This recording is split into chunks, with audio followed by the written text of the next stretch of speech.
In a city traumatized by violence, banners declaring solidarity and defiance. Paris is Charlie, we are Charlie. Grieving friends and relatives were at City Hall. Among them Jeannette Bougrab, widow of the murdered editor Stephane Charbonnier. An hour before he was attacked, he sent his wife a text saying, "I love you." Jeannette Bougrab told me how after the attack she desperately tried to reach her husband's body.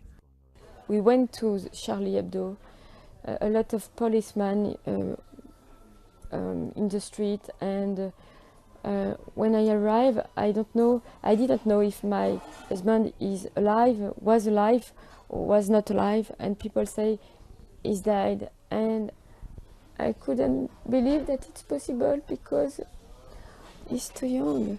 He's too young, only 47 years old. This was Stephane with colleagues in the newspaper offices. When she arrived, Jeannette begged police to be allowed to see his body. I didn't want to let my husband alone, and I would like to sleep with him. I don't want, but a lot of police have to do their work. But I didn't want to let alone the body of my husband. In his last ever cartoon, Stephane had depicted a fundamentalist warning of attacks in Paris. His widow now wants the state to confront radical Islam. We have to tell the truth to people. It's a war. 12 people were killed by terrorists. Across France, Muslim clerics were asked to condemn the violence at Friday prayers.